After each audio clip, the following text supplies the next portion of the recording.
Hi everybody, and welcome back to Cut the Kibble. It's a few days after Christmas and I have some quiet time, and I was like, do I have any leftovers that I can make a little treat for Bella? And somebody was so nice enough to give us a gift basket, and we have one leftover pear, and I'm not a big fan of pears, so I'm going to make a little treat for Bella using pears.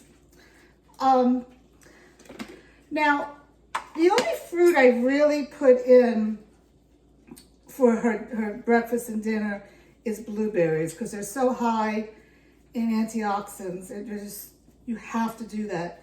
But I do not put fruit in with her meals, other fruits, because I have read that it doesn't help with digestion to add the fruit with the food. And if you think about it, I'm Italian, and back in the day, you would have a nice big pasta dinner and some roast, and after, they would put fruits on the table. They would put some oranges and pears, maybe apples and nuts, and the fruit aided with the digestion.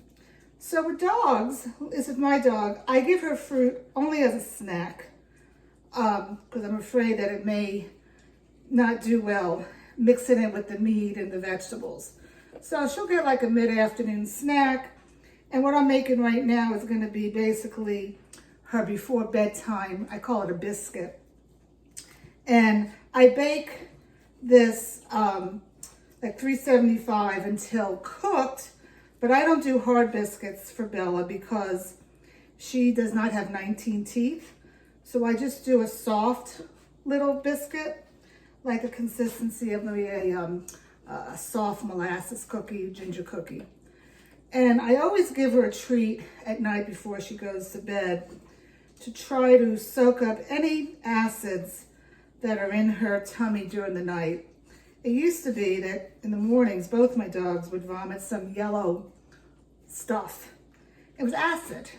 And ever since, I give them a treat that, and a soft treat, so it absorbs like a sponge. It absorbs any acid that is there. So I just put, and I've never done this recipe, I just throw things together. That's the fun of cooking. I don't follow recipes to a T. I don't measure. You know that about me. Anyway, I have this really cute little food processor here. It's made by KitchenAid. I'm not using my big food processor today because I don't need to. This is just a small little treat that I'm going to be making. So I'm going to put it in, and I'm going to mix the apple up. Let me get a little spatula here and mix it up some more. And to that, don't tell anybody. My daughter's home from college and she's a vegetarian and she loves quinoa and chickpeas. I have very little, she had very little left. I don't really give Bella quinoa because she doesn't digest it all, but it's so little in here, it's ridiculous. And there's protein in the quinoa. So there's some chickpeas and some quinoa. And to that, I've never done this. Normally when I do treats, I get non-GMO oats and I grind it up to an oat flour. But I really am trying to stay away from oats because oats, Bella itches. Pasta, she's allergic to those grains. She gets redness. So I'm going to try, what did I say this was? Almond flour. And I've seen vets that, I'm going to put this in first, the egg, and then I'll have to pick her up. 1 egg to hold it all together. And let me pick up this little girl so everybody can see her. Okay. I just fed her when I started the video, thinking she would be quiet for the whole thing. But 1 egg to keep everything together. And then I'm going to do a 1/2 cup of oat flour. And like I said, I follow vets that do recipes and they do, did I say oat? I didn't, what did I mean? I'm sorry. For some reason, I don't normally do videos in the afternoon. Almond flour. And they do almond flour. So I'm going to do that because I want to stay away from oat flour. You never want to do white flour or whole wheat flour for dogs. That's just yucky. So almond flour is very clean. We'll put that in there. And I'm going to put a little bit of cinnamon for flavor. Dogs can have some cinnamon. Just a little bit. Yeah, Bella, I'm going to give you a little bit. And then you don't want to put too much yogurt because you don't want a wet biscuit. But I am doing yogurt. And I do Costco's organic plain Greek yogurt. Okay, you don't want to do yogurt that has flavor in it. That's no good because there's sugars. It's added sugar. Dogs do not need sugar, okay? And I do Greek because it's strained. It has more protein in it. And of course, organic. Always do organic, okay? This is the only dairy that my dog gets. And that's like 1 tablespoon, 1.5 tablespoons. And I really would like to clean this. Let me put her down here for a minute. I hate to waste anything. I don't give her any other dairy. I went to this exotic vet once because Bella had an ear infection. She had an ear infection because she was stressed out because we had a foster dog here. And she's never had an ear infection again. But the vet told me, no dairy, because dairy can cause a very yeasty dog, and she had, yeast in her ear. So she doesn't get dairy. And the vet said no yogurt either, but I do give yogurt every now and then. All right, and I'm just gonna put this on here and pick this girl up because I don't know what I have on my counter that she could eat.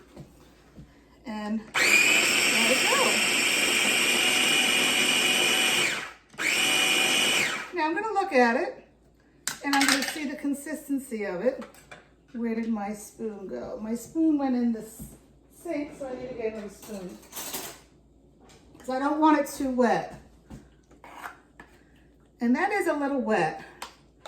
So I need to think, what else can I put in this? So I think what I'm gonna do is get a little peanut butter. 1 second, please. Let me open my refrigerator.